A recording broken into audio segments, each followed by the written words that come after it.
Hello guys, and it's me Ash, and today I'm going to tell you the story of Princess Hase of Japan. Let's go! A little princess. Long ago in an ancient Japanese city of Nara, there lived a prince named Tayonara and his wife Princess Murasaki. They lived peacefully and happily, but their one regret in life was they have not been blessed with a baby. After many years of hoping and praying, they decided to travel to the temple of Hase no Kawana, the goddess of mercy at Hase. They believed that the goddess would answer their prayers and grant them a child. Their prayers were answered. Princess Murasaki was overjoyed when she gave birth to a daughter.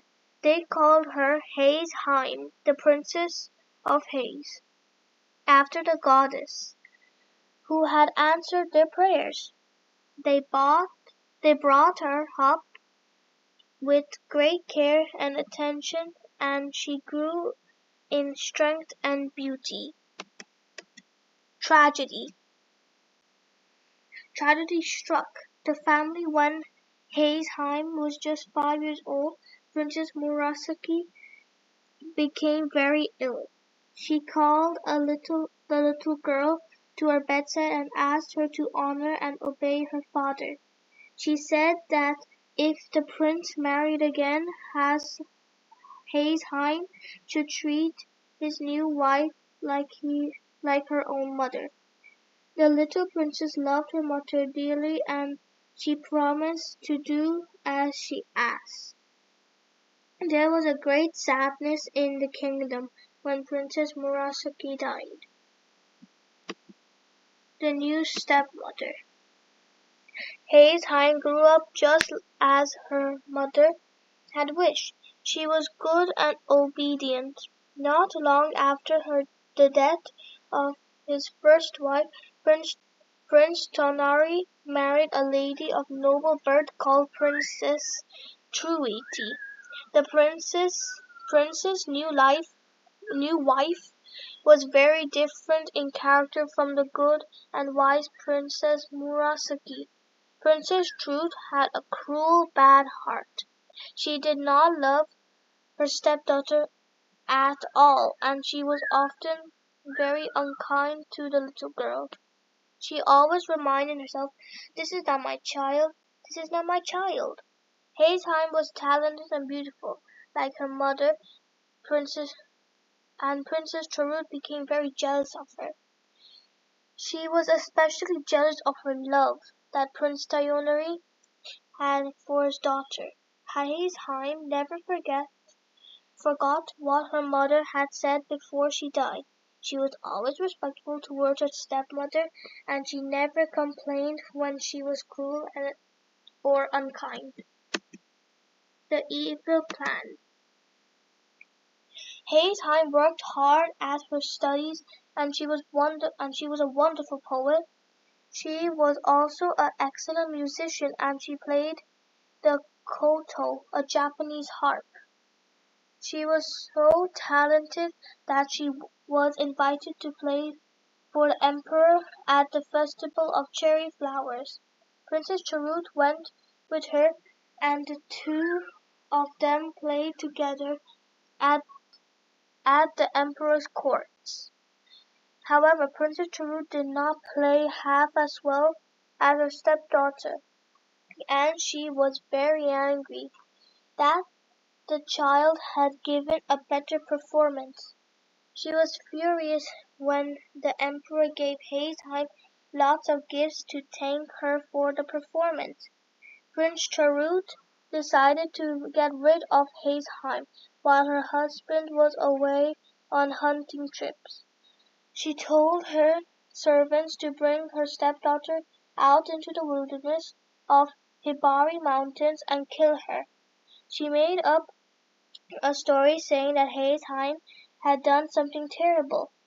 She told the servants that she had to be punished for fear of bringing shame on her father. Katoda the head serpent was given the order to kill Hase. Cottage in the wilderness. Katoda knew that the Princess Haim was innocent, but he also knew that he could not disobey the cruel mistress. He decided to spare Hase Haim's life. He took her to the wilderness, most remote part of the mountain, and he built a cottage for her there. He secretly sent for his wife, and together they looked after Hase Haim. When the prince returned from his trip, Princess Charut told him that Hase Haim had run away because she had done something terrible. Nobody dared to tell him the truth. Prince Tayonari was very sad and worried about his daughter. He'd searched up and down the kingdom for months, but he could not find her. The prince's closest friend decided to organize a hunting trip to help take his mind off his grief. They traveled deep into the Hibari Mountains. After several days, the prince stopped to admire a scenery, and he noticed a small cottage in the wilderness. To his amazement, he heard a beautiful koto music coming from the cottage. Tayonori's heart dared to hope as he got closer and closer to the cottage. Suddenly, through the door open window, he saw his beautiful daughter Hase Haim. He cried, "It's you, my Hase Haim!" Princess Charut's fleas. Princess Charut's fleas. Katoda explained the whole story to his master. Prince Tayonori was filled with joy and anger at the same time. He called off the hunt and returned to his home at once, bringing Hase Haim and Katoda with him. One of the men galloped ahead to tell the household about the great news. When Princess Charut heard what had happened, she was afraid to face her husband because he had discovered her wickedness. She fled from the city and returned in disgrace to her father's house. They never heard from her again. Hase Haim lived to a great old age, and everyone said that she was the wisest, most beautiful princess that had ever regned in the country. To this day, a piece of tapestry is kept in one of the Buddhist temples of Kyoto. It is a beautiful piece of work with a figure of Buddha embroidered on it. The tapestry is said to be the work of Princess Hase Haim. So I hope you really like this video. Please hit the like button and subscribe.